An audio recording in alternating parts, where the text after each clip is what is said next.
Bienvenidos, regresamos a nuestro espacio en FM de Estepinac, transmitiendo en el 91.9 desde Hurlingham. Mi nombre es Fabián. Hace unos años un texto logró afectarme por una cuestión social. Decía: luchamos por una Argentina donde los perros de los ricos dejen de estar mejor alimentados que los hijos de los pobres.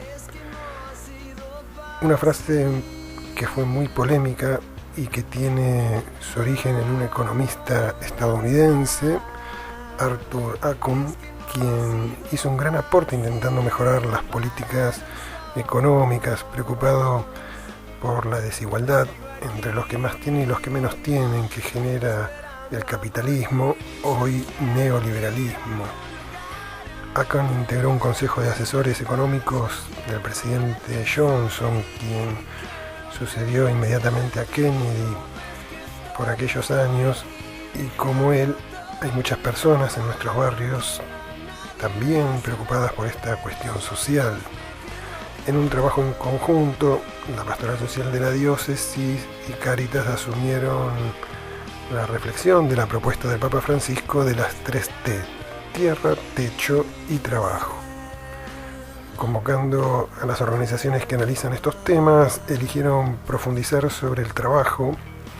Visitaron sindicatos, cámaras empresarias, movimientos sociales y entidades académicas para ir conformando una mesa de diálogo con la idea de sostener un espacio de encuentro y reflexión, de propuestas y acompañamiento, sobre todo de las realidades más difíciles, e intentando generar propuestas superadoras de esas realidades.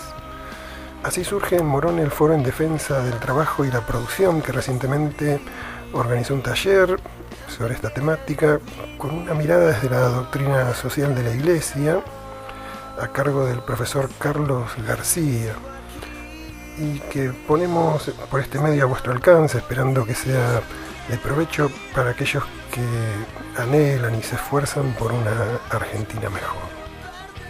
Y en este primer encuentro, son 4 los que vamos a compartir. Arrancamos con las palabras de nuestro obispo, quien le dio el puntapié inicial a los talleres. Nos vemos en la próxima. Hasta luego.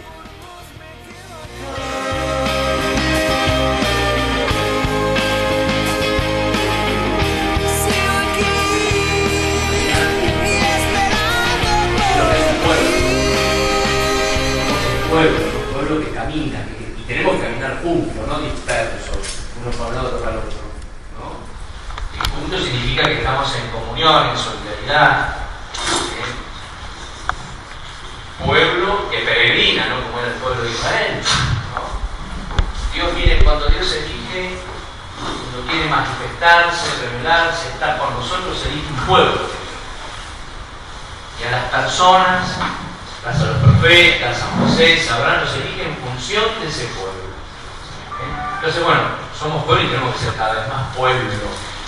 No somos átomos, ni somos individuos solamente. El individuo solo, no, que el neoliberalismo que es puro individualismo. Y ese individualismo lo que trae, en definitiva, son muchas injusticias, la acumulación, digamos, del dinero en muy pocas personas y todo lo que viene después. A los pueblos es muy, cuando los pueblos realmente se comprometen, caminan juntos, es muy difícil avasallar, por lo menos en su conciencia, ¿no? Los pueblos tienen alma también, y destruir el alma del pueblo, la verdad que no es tan sencillo, sobre todo cuando han calado valores muy grandes, ¿no? El valor de la vida, el valor del trabajo, ¿no? El valor del trabajo, que es el derecho fundamental, ¿no? Mire, sin trabajo no nos podemos realizar. Sin trabajo no hay vida digna. Sin trabajo no hay pan. Y sin pan no hay vida. Bueno, no quiero decir más cosas, ya va a explicar mucho mejor, ¿no? Es simplemente decir así sencillamente y que bueno, y yo también quiero caminar con ustedes. Ustedes quieren, ¿no? O sea, sepan que siempre que se trate del bien de la gente, del compromiso con los más humildes, ahí tiene que estar bien. Tengo 2 principios principios que es lo que no negocio. Después podemos reconocer los programas, las notas, todo, pero hay dos principios que siempre quiero poner en claro. El primer principio es que no hay docentes neutros, no hay alumnos neutros. Cada uno habla desde la propia formación, desde la propia historia, de lo que le pasó en la vida, de las traiciones que tuvo, los aciertos y de las heridas que se van juntando con los años. Entonces es honesto decir, bueno, hay cuestiones que se deben decir, con esto dicen los documentos y esto lo pienso yo, es opinión.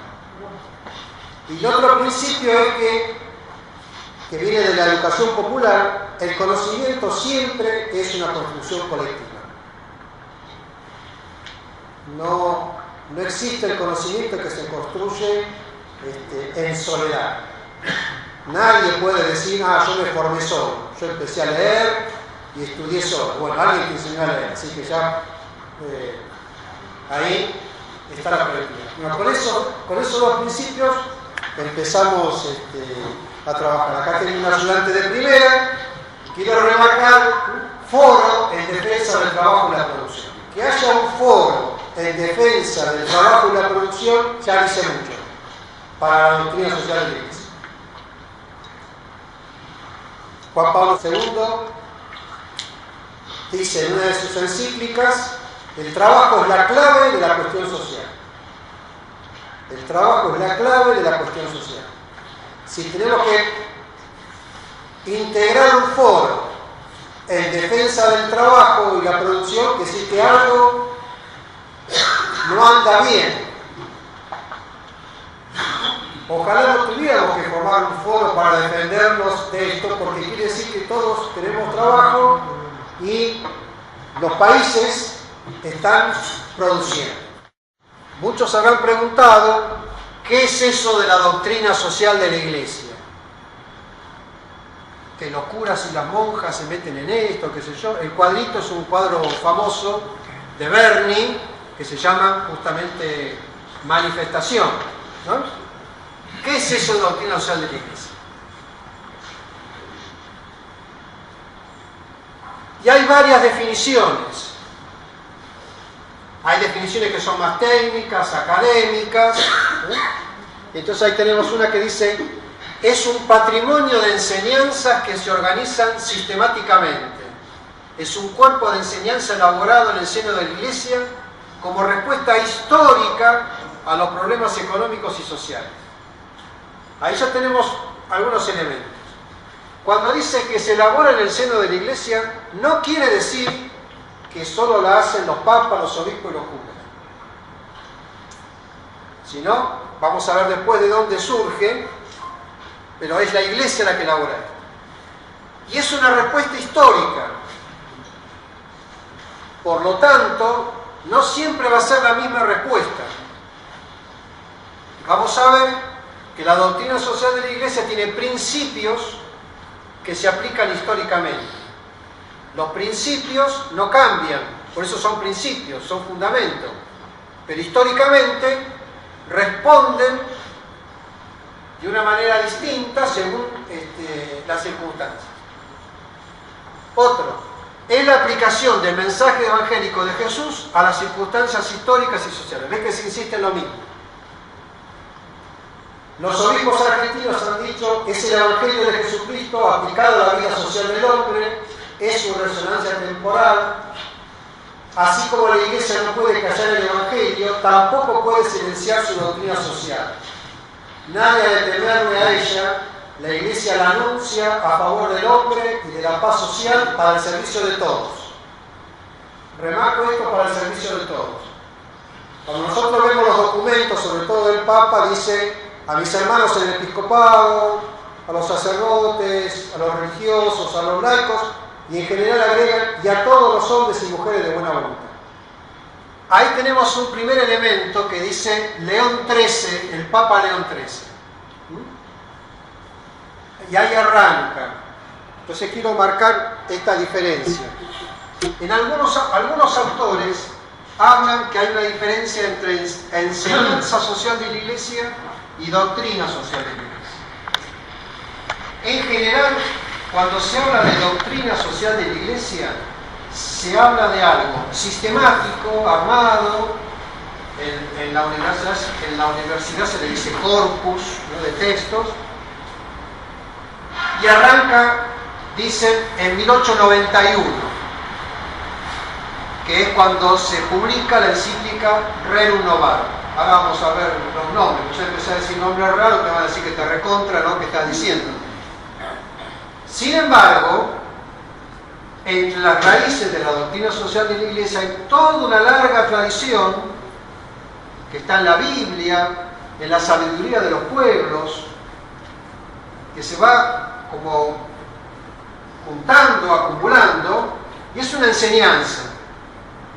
Cuando los profetas hablan del cuidado a los pobres, ellos dicen cuál es, por ejemplo, hay profetas que dicen, bueno, basta de sacrificio, basta de tanto lío alrededor del templo, lo que yo quiero que hagan es que cuiden a las viudas y a los huérfanos, que en esa época era como decir hoy los excluidos. Atiendan al peregrino, no le roben al pobre, eso es lo que quiero que hagan. Bueno, toda esa tradición se va acumulando. ¿Qué ocurre? Se producen las revoluciones industriales. Y eso produce un cambio muy importante en lo que son las relaciones laborales, la forma de vivir. Comienza un proceso que no ha parado, cada vez más intensamente, de urbanización. La gente se amontona en las ciudades y todo eso hace eclosión. Ya desde las primeras décadas del siglo XIX, década de 1820, 1830, ya empieza a haber denuncias, fundamentalmente en Bélgica, Francia, Alemania, algunas en Inglaterra, sobre las penurias y las injusticias que se abaten sobre lo que se empezó a llamar el proletariado. Es decir, aquellos tipos que eran tan pobres que lo único que tenían era la prole, los hijos. Lo que Marx llamaba el lumpen proletariado, es decir, el trapo de piso. Los que andaban en harapos. No tenían otra cosa que se empezó a hablar de fuerza de trabajo. Bien, piensen que en 1830 más del 75% de los niños en Inglaterra morían antes de los 5 años.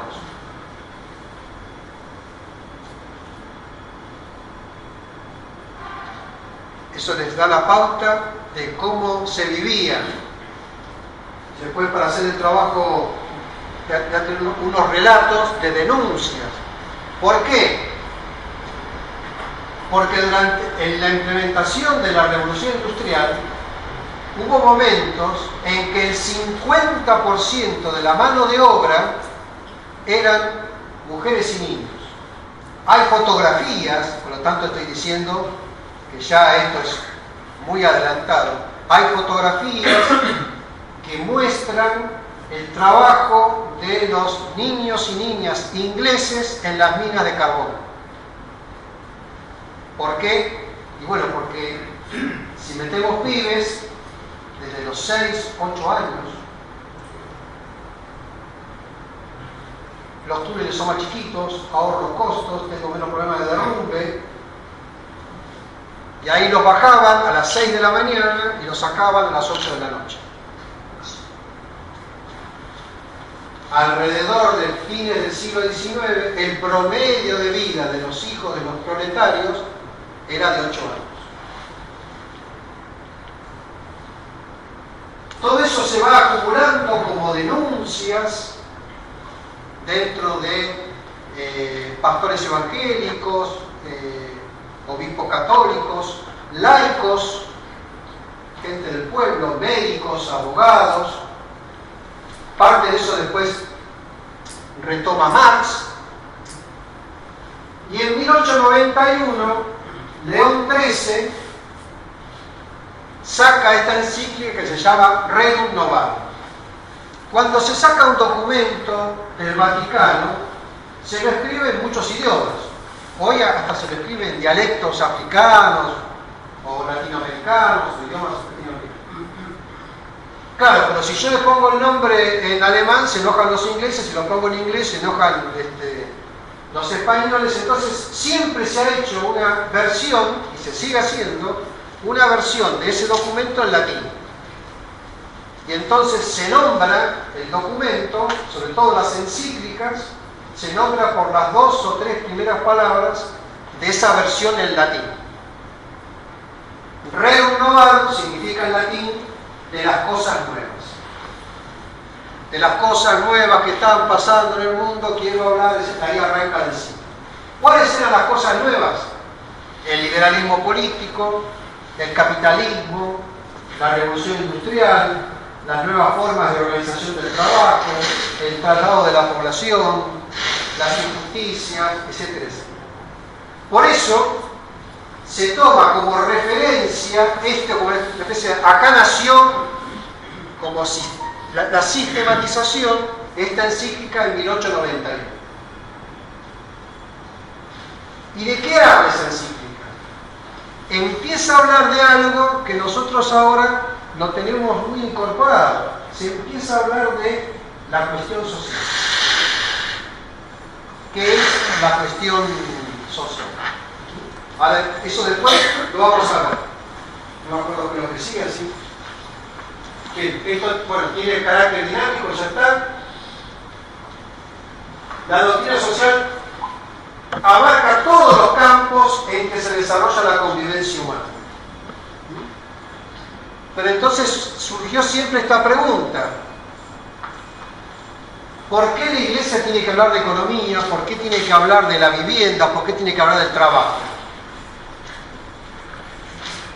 O como dice algún escritor, Calvez, un experto en doctrina social de la Iglesia que hace algunos años estuvo acá en Morón, dio charlas,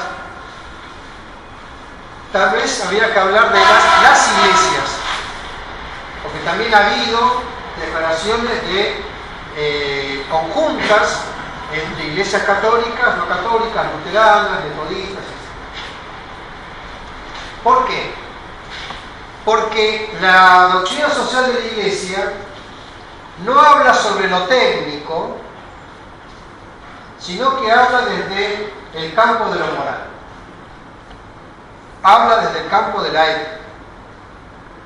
Y la moral y la ética atraviesan todas las actividades del ser humano. Una de las características del neoliberalismo es que elimina la moral de las relaciones económicas.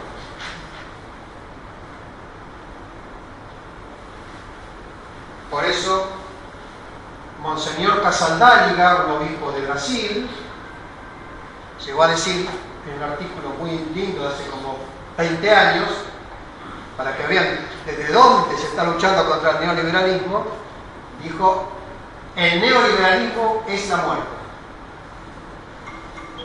porque elimina los fundamentos morales de las relaciones económicas.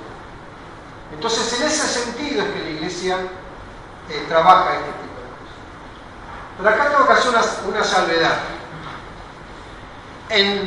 Yo siempre que explicaba esta parte, decía: nunca van a encontrar un documento de la Iglesia donde se les diga, entonces, según el Evangelio y la doctrina social de la Iglesia, el encaje bancario debe ser de tanto para... No, porque es una cuestión técnica, lo resuelve el Banco Central o lo que fuera. Sin embargo, a fines del año pasado, a principios de este, salió un documento muy específico sobre el tema económico y financiero, donde sí empieza a hilar más fino en cuestiones técnicas. Porque hay cuestiones técnicas que disparan situaciones morales y situaciones de injusticia. no es solamente una cuestión técnica que yo diga el capital financiero puede venir sin ningún tipo de control, puede venir cuando quiera. No diferencio entre capital que busca la especulación financiera y el que busca producir trabajo.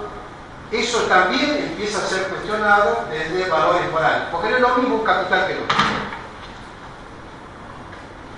Pero en general, los obispos o los expertos en esto siempre hablan desde lo moral, salvo que, además de ser curas o obispos, tengan una formación específica. Nosotros durante muchos años hemos tenido el lujo de tener en Morón a Monseñor Farrell, que además de ser un cura, que era el especialista argentino en doctrina social de la Iglesia, además era sociólogo, formado en Lovaina, con especialidad en economía. Por lo tanto, él cuando te hablaba de Producto Bruto Interno, o te hablaba de balanza de pagos, te hablaba porque te hablaba como cura y como economista. Bien.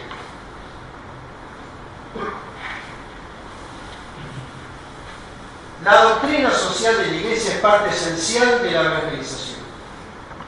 Si yo digo que soy cristiano, no puedo decir, yo soy cristiano, pero voy a misa o voy al templo, pero no me jodan con esto de la social, ¿no? Porque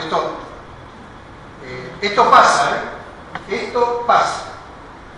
Yo trabajando como el señor Farrell, haciendo cursos, yo me he encontrado con religiosos, parroquios, que decían, no, acá doctrina social de la Iglesia no, O sea, hay como una contradicción. Es como si dijéramos, voy a una unidad básica y me dicen, no, acá peronismo no. O voy al comité del PC y digo, no, Marx acá de ninguna manera. Bueno, entonces, es parte esencial de la Iglesia. Que también tiene que testimoniarse en obras. Enseñarlo es parte de la fe. Si yo estoy predicando el Evangelio, ese Evangelio tiene que tener, esa predicación tiene que también tener una influencia en lo social. Y esto es una autocrítica que está haciendo la Iglesia en los últimos años. No se forma, mirá, si nosotros creemos en el Evangelio, esto tiene una conexión con la vida. El continente más pobre es África, pero el continente más injusto es América Latina, porque es el continente donde la brecha entre ricos y pobres es más grande. Y es el continente más cristiano de todos los continentes. Con lo cual ahí tenemos una contradicción que los que somos cristianos tenemos que decir, ¿qué está pasando? ¿Qué está pasando? ¿Cómo es posible que, si estamos hablando de Evangelio, haya tanta injusticia? Bien. ¿Qué hace la doctrina social de la Iglesia? Analiza la realidad social concreta, la ilumina y la juzga a la luz de la fe,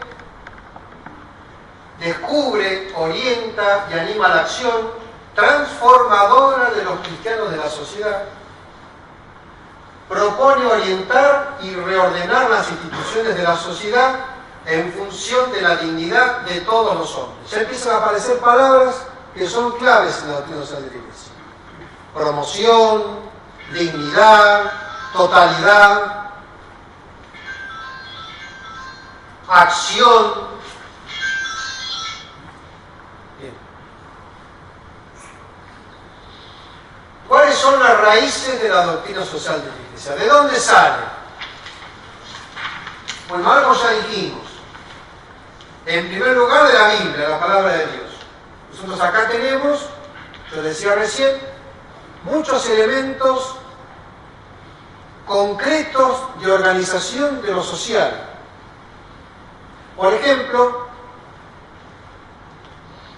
lo que es el jubileo. El jubileo es una institución que está marcada en la Biblia, en el Antiguo Testamento. Cada tantos años estaba mandado en la ley que había que volver a todo a foco así.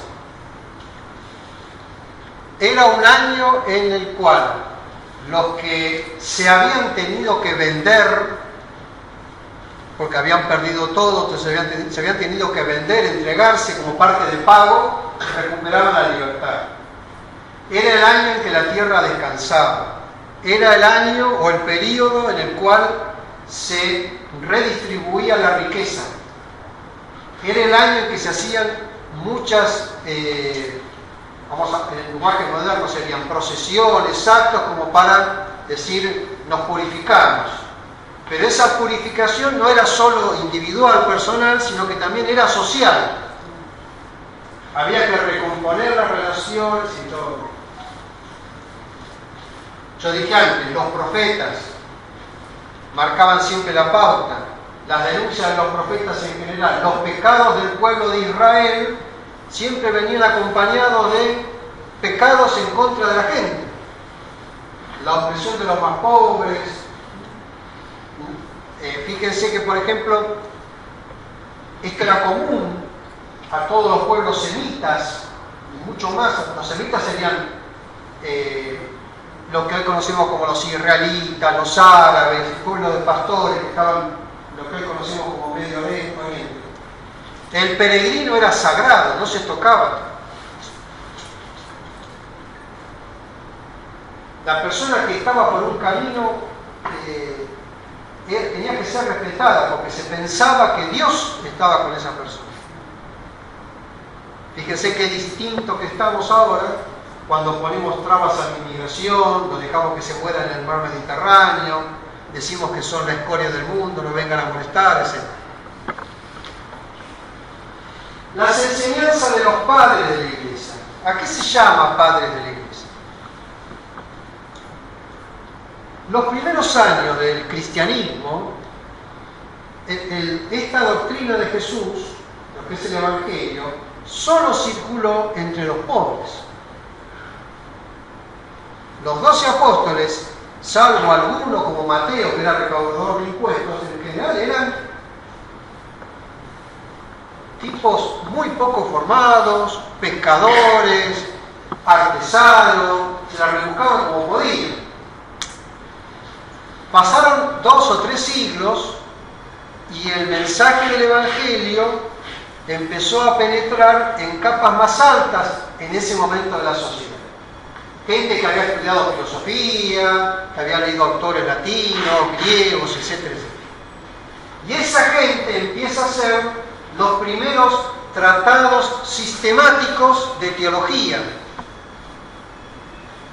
y hablar teológicamente de las cuestiones que pasaban en el mundo.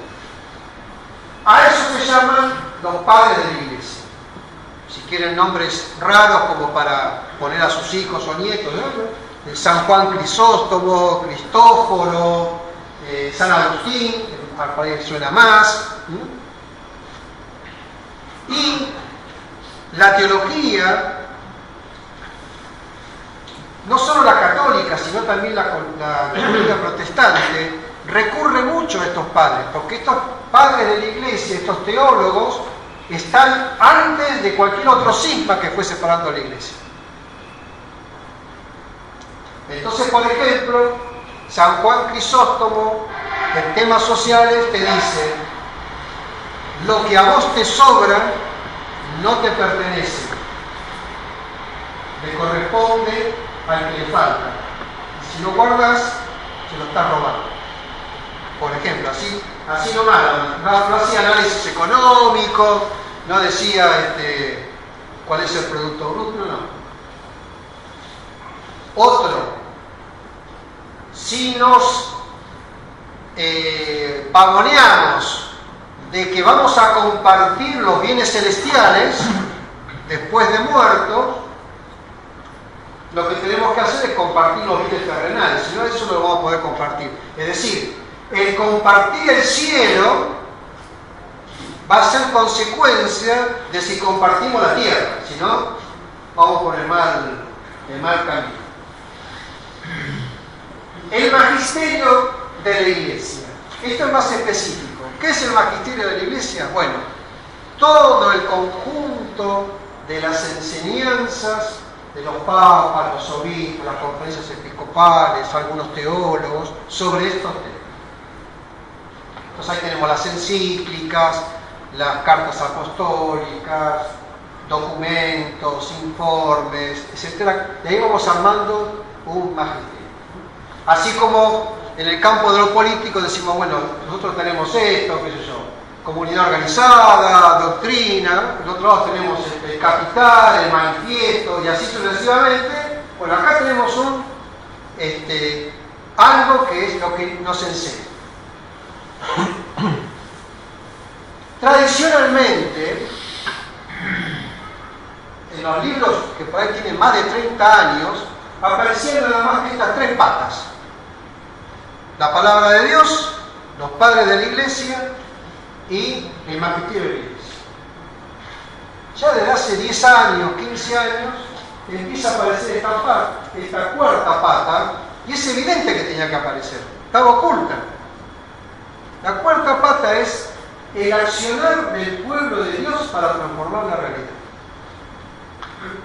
Y es evidente. ¿Por qué? Y porque para que el Papa León XIII en 1891 sacara la encíclica Rerum Novarum, hubo como 40 años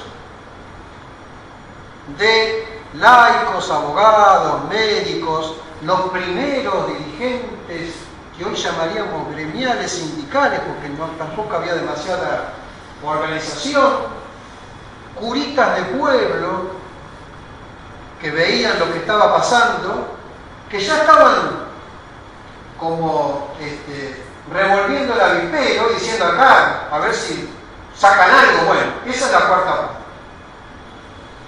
Salvo que acá haya algún obispo, nosotros estamos en la cuarta parte.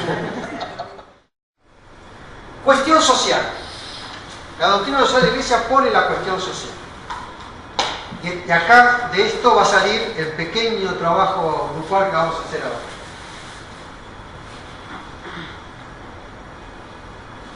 ¿Qué tiene que darse para que haya una cuestión social? ¿Qué tiene que ocurrir? Porque no siempre hay cuestiones sociales. Bien. Tiene que darse tres cosas.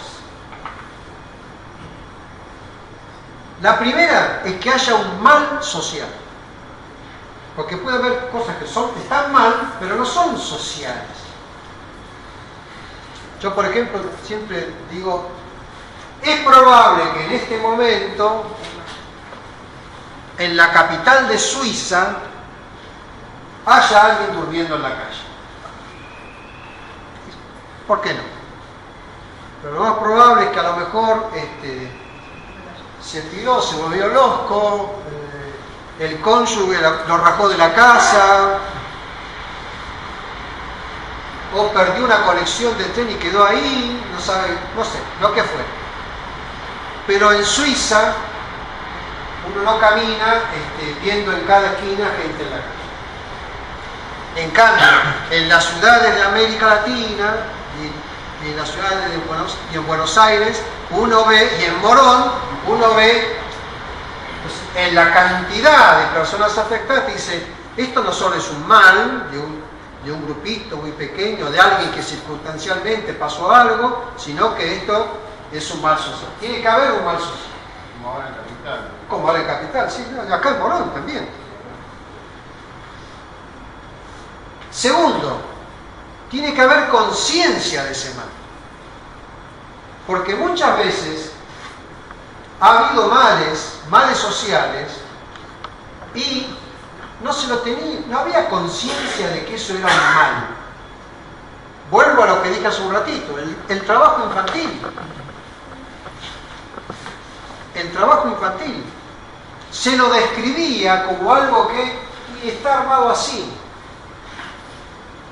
Está armado así. Hay que laburar, hay que laburar. De golpe alguien empezó a decir, pero esto está mal. ¿Cómo es que un chico de 6 años lo bajan a una mina de carbón a las 6 de la mañana y lo dejan hasta las 8 de la noche? ¿Por qué? Conciencia del mal.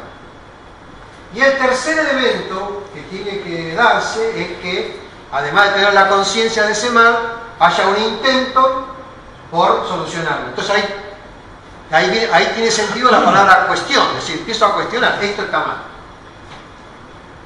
Existencia de un mal social, conciencia del mal, intento de solucionarlo. Fíjense que no estoy diciendo solucionarlo, porque, por ejemplo, el salario lo decide la oferta y la demanda. Ah, bueno, hay mucha mano de obra, cobras menos, y es así. Digo, a ver, ¿cómo es así? A mí cada vez que me dicen esto es natural, o esto es así, o siempre fue así, yo ahí ya como que hay que cuestionarlo. Bien, esto es una foto actual. Pibitos que apenas pueden, y esto es típico de América Latina y las zonas ladrilleras de provincia de Buenos Aires. Toda la familia hace ladrillo. Para este pibito, si tiene suerte, no entra al armado del horno, pero sí está en el secado de ladrillos posterior, lo que fue. En las unidades de producción familiares, una cosa es el trabajo infantil y otra cosa es generalmente cómo se distribuyen las tareas en la casa. Le dicen, bueno, andá, dale comer a la gallina, lo que fuere, siempre y cuando eso le impida hacer lo que tenga que hacer un chico, que es ir a la escuela, jugar y... No, pero los trabajadores golondrinas trabajan toda la familia. Claro, los trabajadores golondrinas generalmente van todos y, por ejemplo, se habla muy poco, pero ahí yo tengo avisos de la época de la Revolución Industrial. En Suiza, las hilanderías contrataban familias. Tendrán preferencia las que tengan muchos hijos con capacidad para trabajar. Ahí tengo unas fotos. Algunas de las máquinas que se usaban en la Revolución Industrial no estaban terminadas. O sea, la tecnología no permitía terminar la máquina, ¿no? Entonces, por ahí en la industria textil había una parte de la máquina que subía, pero todavía no le habían encontrado la vuelta para encontrar, qué sé yo, el resorte que le hiciera bajar. Entonces esto subía, esto no bajaba, entonces entre esto que subía y esto que no bajaba, ahí metían un pibe. Ahí metían un pibe que se pasaba 8 horas haciendo, subiendo y bajando, haciendo de balance, lo que ahora sería el balancín, haciendo eso. Una de las claves para que haya justicia social es que se produzca trabajo. Entonces habrá que ver si determinada tecnología hay que aplicarlo o no. Lo que pasa es ¿Y qué entendemos por trabajo? El avance tecnológico, o sea, quita, nosotros trabajamos en automotriz y tenés robots y todo eso, que antes implementaba, por ejemplo, 15 o 20 operarios y hoy lo hacen 2. Sí. O sea que habría que ver el reemplazo de eso, porque todos dicen de que sí, que la tecnología, de esa gente a dónde va. Sí. Yo, por ejemplo, he visto videos de máquinas muy sofisticadas textiles, donde, y ahora son chiquititas así. Esta era muy grande, sería la mitad de esto, no, casi todo, donde en una punta estaba la bobina con la tela de jean, solo la bobina, entraba y salía a 10 metros el pantalón hecho. El pantalón hecho. O sea que lo único que necesitaban era 2 muchachos robustos para meter una bobina ahí, un tecnológico que que programaba la computadora y uno ahí que iba revoleando los pantalones. Todo salía, la máquina hacía todo. Lo cortaba, lo acomodaba, lo cosía, le ponía los... Está avanzando en todos los campos, claro. Porque ya se sabe, por ejemplo, que hay máquinas para el campo que se manejan por el sistema de GPS, sí. Y pueden hacer todo el trabajo la máquina sin ningún tipo de ayuda humana, porque está manejada por la tecnología completamente. Sí, el tractor va solo. Después también en Cáñez hace poco hicieron una exposición de máquinas que hacen el trabajo íntegramente sin ayuda de las personas. O sea, el problema de la tecnología que incorporó es un tema que evidentemente se tiene que solucionar desde la política. Y acá está, digamos, el de la cuestión. Porque los que tienen el poder y pueden hacerlo, comprar una máquina y quedarse con la máquina, también generan un desbalance, porque si no existen los que tengan los consumidores, ¿para qué va a ser pantalón, por ejemplo? Claro. Que nadie va a comprar. Que nadie va a comprar. Pero, de todas maneras, lo que decías antes, que el desarrollo de la tecnología conveniente es la elección de la tecnología que vamos a usar y la que no vamos a usar. Además, tenemos que pensar que el trabajo es una parte de los hombres. Hay que desarrollar también el ocio. El hombre puede desarrollarse con el ocio, con la misma cantidad con menos trabajo puede disfrutar más. Entonces habría que encarar eso. El ocio no es una mala palabra, es algo necesario. Lo que él decía recién del ocio, lo que pasa, fíjense cómo cambia con los siglos. La palabra ocio viene del latín, otium, que era el tiempo libre, que era el que valía. Por eso, la gente que no valía tanto se dedicaba al ne-otium, el no ocio. De ahí viene la palabra negocio. El negocio era para los pobres. La negación del ocio. La negación del ocio. Lo importante era el ocio. Hay una autora que dice cuál fue la principal máquina de la revolución industrial. Entonces algunos te dicen la máquina a vapor. Con la máquina a vapor se empezaron a mover los primeros telares, ¿no? Entonces empezaron a aparecer las factories, ¿no? No fue ni la máquina a vapor, no fue ni la lanzadera, no me acuerdo de quién, los telares. La máquina que permitió la revolución industrial con ese gesto de apropiación de lo que se produce fue la popularización del reloj. El reloj convirtió poco a poco el tiempo biológico rural. Me levanto como la gallina porque hay que aprovechar la luz del día y cuando la luz baja yo me meto en un tiempo mecánico alejado del ritmo biológico.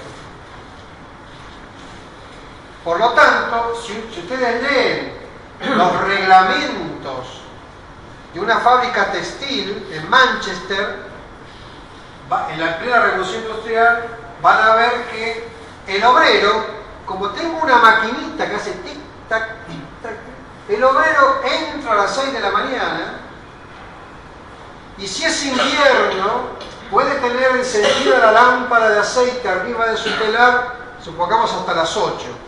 Si pasado 15 minutos tiene la lámpara prendida, se le pone una multa que se descontará de su salario, me acuerdo si 15 peniques o lo que fuere, y así.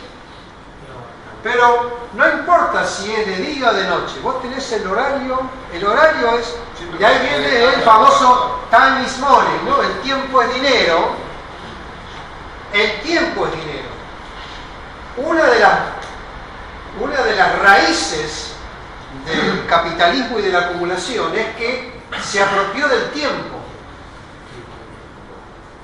El capital, el primer capital que acumuló es el tiempo. La primer plusvalía que le arrancó al proletario es su tiempo. Y vos valés por el tiempo que sos mío. Por eso yo apunto a esto, ¿no? Por ahí puede resultar medio extraño. Si yo te puedo arrancar a vos la fuerza de trabajo, porque es lo único que tenés, es porque primero te arranqué el tiempo. Y a lo mejor el capital, esto que está acumulando cada vez más, es capaz hasta de arrancarte el tiempo del ocio. Entonces ahí decir, ni siquiera hasta el tiempo del ocio me lo sacan y hace que produzcan algo. Una anécdota en relación a esto quiero contar. Una vez me encontré viajando con un tipo que trabajaba en la industria automotriz como técnico reparador de las máquinas robóticas. Entonces nos pusimos a hablar, es un tema que yo trabajo, nos pusimos a charlar sobre esto de la tecnología. Entonces el tipo, él viajaba por toda Latinoamérica en varias empresas automotrices. Y entonces me dice, no, en realidad no es que nosotros utilizamos máquinas o robots porque son más eficientes. Los utilizamos porque no hacen huelga. Porque en realidad los robots se rompen todo el tiempo, hay que viajar, hay que arreglarlos, tiene que haber gente que lo pueda arreglar, son problemáticos, hay que programarlos, pasan un montón de cosas. Pero no se organizan, no construyen un colectivo, no hacen huelga, ponemos robots. Me lo dijo alguien, defensor de eso, dije, bueno, evidentemente algo que... Hasta que lean un cuento de Ray Bradbury que los robots... Ya vamos a organizar los robots. Acá hay un punto que se trabaja no solo desde la doctrina social de la Iglesia, sino desde las ciencias sociales. La tecnología no es neutra. La ciencia no es neutra. Alguien la banca, Miren, vamos como 40 años atrás. Hubo un pensador canadiense, Marshall McLuhan. Para que ustedes, si no lo escucharon nombrar, es el tipo que inventó la expresión aldea global. Que todo está antes de Internet. Y él tiene una obra muy famosa que se llamó Los medios de comunicación como extensión de los sentidos del hombre. Que tenía un prólogo que se hizo más famoso, se repartía en la década fines de los 60, principios de los 70, que se llamaba, el prólogo dice, el medio es el mensaje. Y la tapa del libro estaba armada de tal manera que si uno por ahí, si leía rápido, lo que leía era, el medio es el masaje, o el medio es el mensaje. ¿Y él qué demostraba en ese momento? Antes de Internet, él hacía esta pregunta, ¿cuál es el principal objetivo, cuál es la finalidad de la televisión? Entonces la gente contestaba, decía, bueno, la televisión no es buena ni mala. Esa cuestión que la televisión no es buena ni mala. Puede haber un programa cultural, aprendemos, podemos tener, ¿cómo se llama? La teleescuela técnica. O podemos ver un programa feo, gente, asesinos, pero... Y él decía, no. El principal mensaje de la televisión es la televisión misma. Por eso decía, el medio es el mensaje. El principal mensaje de la televisión es la televisión misma. Yo me tengo que sentar a ver televisión. Me cambian la postura corporal, me insumen mi tiempo, me pongo ante una pantalla. Es unidireccional.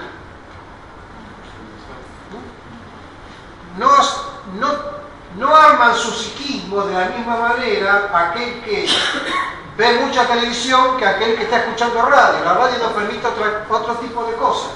La radio también es un mensaje. ¿Se entiende esto? Entonces, la televisión, aunque nos presenten todos programas que son buenos, digamos así, entre comillas, hay un mensaje oculto, es que me obliga a sentarme y poner y escuchar. No en vano, el neoliberalismo no empezó por comprar tractores, en toda esta escalada desde los 70 para acá, no empezó por cooptar una telefónica, sino que empezó por amarrocar, juntar los medios de comunicación social. Hoy son 4 o 5 las empresas en el mundo que manejan los medios de comunicación social. A través de nombres, contranombres, recontranombres, cuando uno empieza a juntar hay 4 o 5 grupitos que tienen los diarios, la televisión, la radio, etcétera, etcétera, etcétera. Clarín es un poroto al lado de eso, el grupo Clarín. Entonces ahí tenés, desde ese conglomerado de medios, a vos te empiezan a decir y pasaron 20 años y vos decís, y bueno, me echaron del trabajo, te decís, es la tecnología, y te vas convencido de que sos un inútil, porque te dijeron reconvertite, tenés que estudiar computación. Entonces vos estabas laburando en la fábrica, te ibas a la noche, estudiabas computación, salías con el certificado de que habías aprendido Office 2.0 y te miran y te dicen, pero ¿qué estudias? Ya estamos por el 3.8. Entonces siempre la culpa era tuya. El último informe planteaba que hay un 1% de la población, ahora es un 1%, que se queda prácticamente con casi toda la riqueza producida por el otro 99%. Parecería que es un absurdo, porque yo, por ejemplo, pongo una fábrica de hamburguesas donde me sale el sándwich completo y tengo un empleado que abre la puerta y ya está, y todo lo demás es desocupación. ¿A quién le voy a vender? Puedo hacer 2 millones de hamburguesas por hora, pero ¿a quién se la voy a vender? ¿Dónde está la ganancia? Entonces creo que hay que empezar a ver que se juegan otros símbolos que me parece que apenas estamos vislumbrando. A lo mejor la ganancia no es el dinero, a lo mejor la ganancia es el poder. ¿El poder para qué? No sé. El ser humano es tan brillante que hasta puede producir absurdos. Por ejemplo, por ejemplo, en la década del 70 hay un absurdo que es histórico. En la década del 70, cuando el bloque del este y el bloque del oeste se peleaban para ver quién era el más poderoso, en un informe que sacaban orgullosos,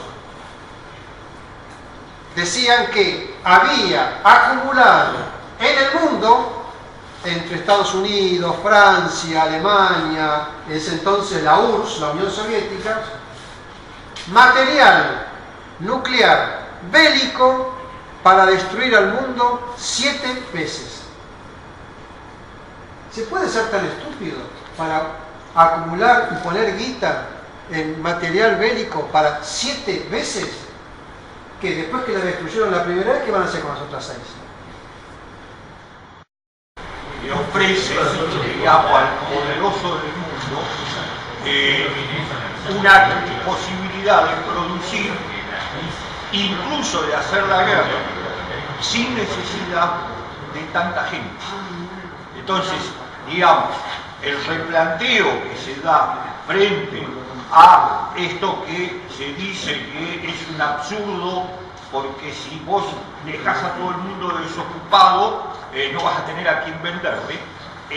Ellos tienen en claro que necesitan mucho menos gente y pondrán un corte cuando digan, bueno, esta gente sí la necesitamos para que consuma.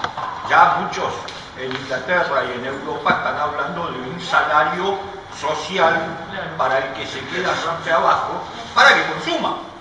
Bueno, por ahí entraríamos en el próximo encuentro de qué significa el trabajo de la doctrina social de riqueza. porque adelanto una partícula nada más, y es cuando el ser humano trabaja, y el trabajo no es solo el trabajo del empleo, ¿no?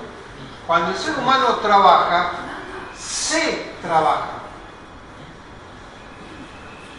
En la doctrina social de la Iglesia, el hombre, el ser humano, se hace por el trabajo.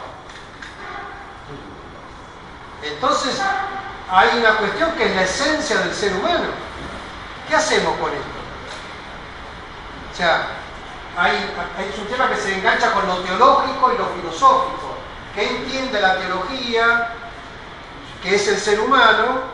Y entonces, ¿eso cómo se expresa? Se expresa una de las rasgos esenciales del ser humano es trabajar para trabajarse.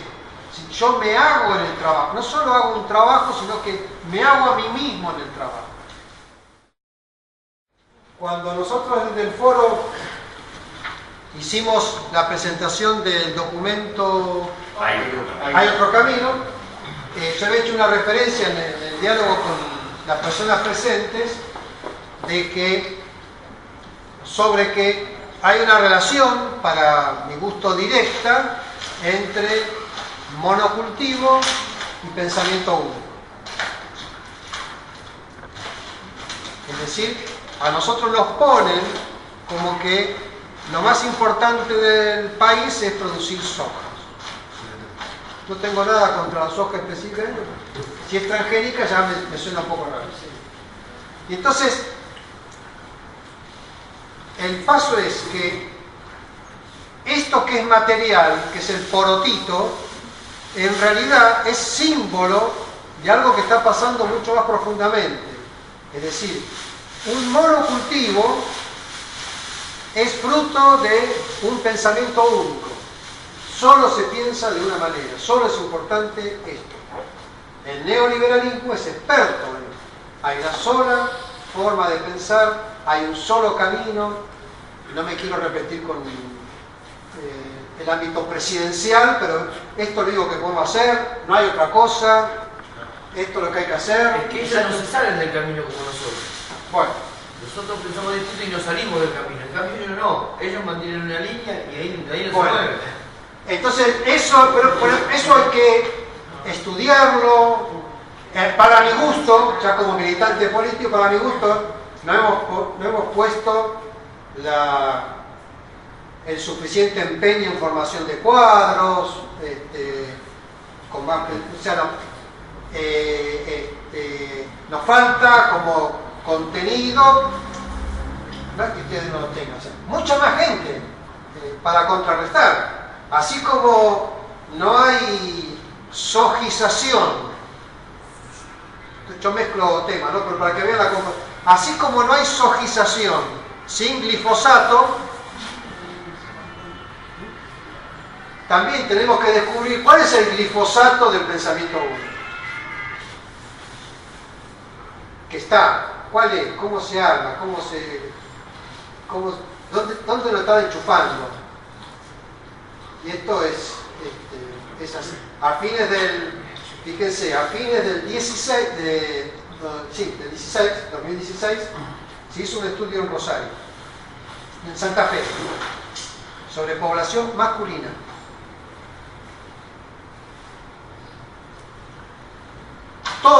El 100% de los casos, todos los casos, les dio glifosato en sangre y en orina. Todos. Aún los varones que vivían en Rosario. Y la semana pasada hubo un informe de la Universidad de La Plata donde el mismo tipo que hablaba decía: yo me hice los estudios, yo vivo en La Plata y tengo glifosato. Entonces, comparemos una cosa y otra porque se juntan. Es decir, ¿de qué nos estamos alimentando?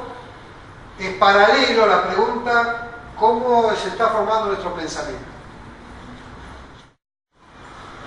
¿Cuáles serían para ustedes hoy las 3, 4 cuestiones sociales fundamentales? Yo digo el trabajo. El problema es el desempleo. El desempleo. Y más específico. algo más específico que La falta de apunte. alimento. ¿Cómo? La falta de alimento, el hambre de la gente. Eso es una cuestión social. ¿Cómo es posible que no haya alimento si producimos alimento? Siempre pongo este ejemplo que ahora está agrandado, se puede actualizar. En el 2002, uno de los peores años de la economía argentina, después del 2001, en el 2002, con más del 50% de las personas en la pobreza, la Argentina produjo alimentos para 300 millones de personas. O sea, en el 2002, con la industria destruida, 300 millones de personas. En el 2016 produjo para 400 millones de personas. ¿Cómo es posible que haya hambre? Si con solo la decisión política de tomar el 10%, tenemos comida para 30 millones. Y no es propio pagarlo a precio. ¿Cómo es posible? La doctrina social de la Iglesia trabaja sobre el concepto y la experiencia de ser persona, no ser individuo. El obispo dijo hoy, no somos individuos. Dijo, somos pueblo. Los individuos no forman pueblo, las personas forman pueblo. Y el liberalismo trabaja sobre la noción y la experiencia de individuo. Como para... Claro, por eso remarcando lo que dice él, me parece que lo que vos planteabas antes es que la diferencia, o sea, la pelea es desigual. O sea, como decís, la doctrina acá, no sé, vos estamos tratando de formar un cuadro de 50 personas. Y vos tenés, no sé, todos los días en la tele, gente que está bajando líneas constantemente, los diarios, los medios. Entonces es muy desigual la pelea. Sí. Las escuelas, claro, exactamente, las universidades. Pero siempre fue desigual. Siempre fue desigual y 50 personas o menos que sostienen este sindicato, que sostienen el de la UON, que vamos a ir al próximo encuentro, etc. 50 personas o menos siempre han producido, está la brecha. No, claro, obvio, sí, por eso, marcando lo que dice él, que decía que tiene tus compañeros que por ahí no pueden creer que piensen de esa forma. El tema es que, ¿cómo no van a pensar de esa forma si están totalmente viciados constantemente? Ya te digo, en la tele, en la escuela, en los diarios, o sea... Yo generalmente... te golpean de todos lados y claramente... O sea, mira, para explicar esto yo pongo un dibujito, pongo una cabeza, ¿no? Que un inglés piense como un inglés, está bien. Es inglés. Que tome té en vez de mate, perfecto. Que un argentino piense como un argentino, está perfecto. ¿Qué ocurre? En un momento dado, lo que Pablo Freire llamó en los 60 la cuña del opresor, se mete, por ejemplo, lo que piensa el inglés, se mete como una cuña en lo que piensa el argentino o el senegalés, no importa. Y ese pedacito de cabeza, que en realidad está mal, porque no es solo la cabeza, es toda la persona de su entidad. Ese pedacito de cabeza piensa como en inglés. ¿Se entiende? Y según la educación, y todos tenemos esa cuña, todos. Pablo Freire plantea, tomando esta idea de un escritor argelino francés, Albert Memmi, que hablaba de la sombra del opresor. O sea, él hablaba de la sombra del colonizador en la mente, en la vida del colonizado. ¿Qué quiere decir? El ejemplo más sencillo.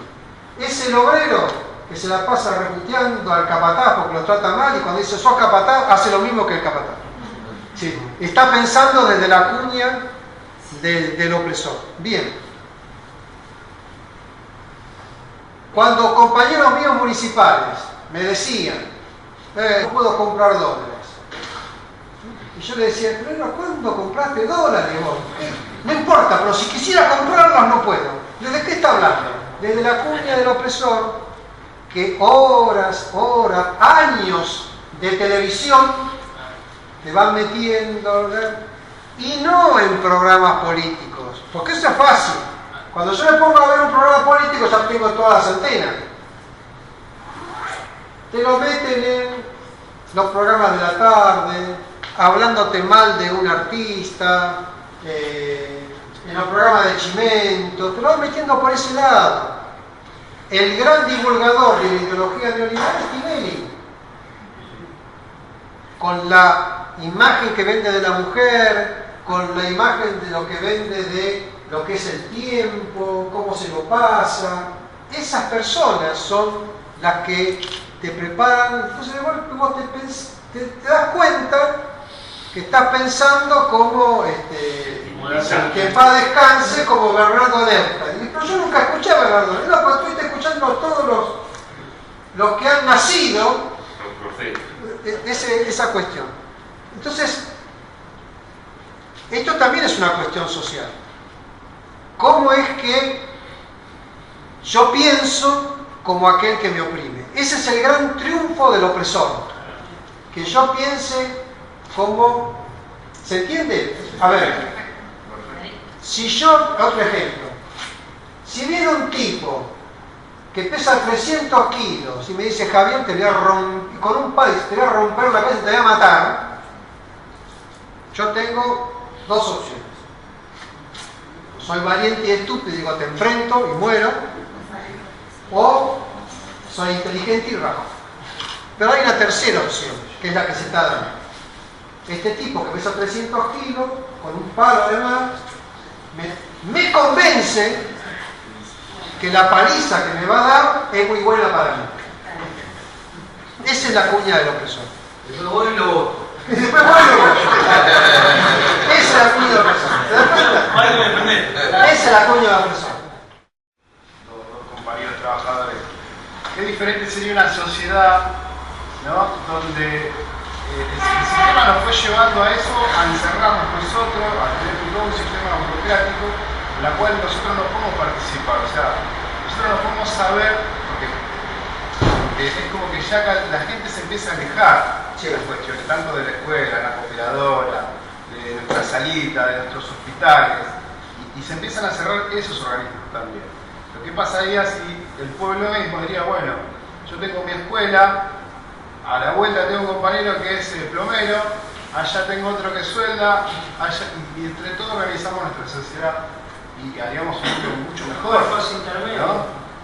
Bueno, pero esto es la discusión que está muy, en este momento, candente. Para mí la cuestión social más, por lo menos, más efervescente que se va a dar en los próximos 3 años en la Argentina. Y no es solo a nivel político nacional, sino a nivel sindical, a nivel de organizaciones del Estado. La cuestión es esta: si somos capaces de pasar de una democracia representativa a una democracia participativa. Es más trabajo, Es más trabajo, es muchísimo más trabajo.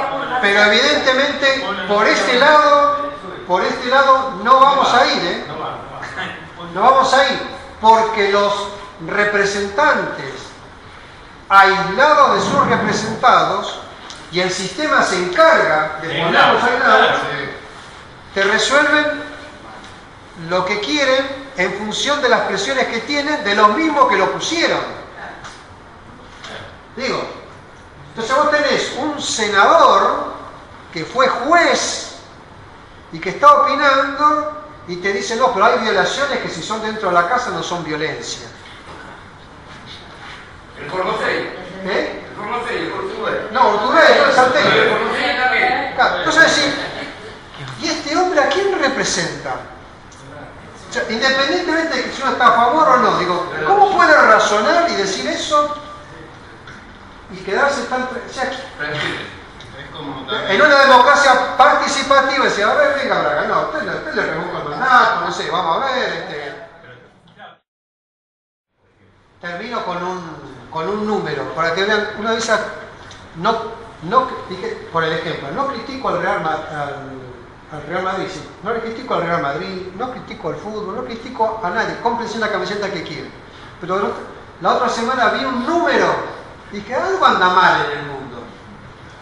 Cristiano Ronaldo fue al Real Madrid, tiene la camiseta número 7. Los clubes viven de vender las camisetas oficiales. Bien, Cuando presentaron a Cristiano Ronaldo, ese día, como parte de la promoción, salieron a la venta en el Real Madrid las camisetas con el número 5. La Juventus. Se fue del Real Madrid, la Juventus. Cada camiseta salió $120. En un día se vendieron 500.000. El primer día se vendieron 500.000. Se juntó en un día la mitad de lo que le salió el pase al Juventus. El Juventus se quedaba con el 10% de eso. El resto se lo llevaba la marca, Nike o no sé cuál. Entonces yo digo, algo anda mal para que de golpe se junten en un día, son $60 millones en una camiseta de fútbol. Y decimos que no tenemos recursos para los refugiados que huyen de las guerras que nosotros producimos en África. ¿Ven? Esto es decir, si por lo menos nos avivamos de pensar esto, lo aplicamos.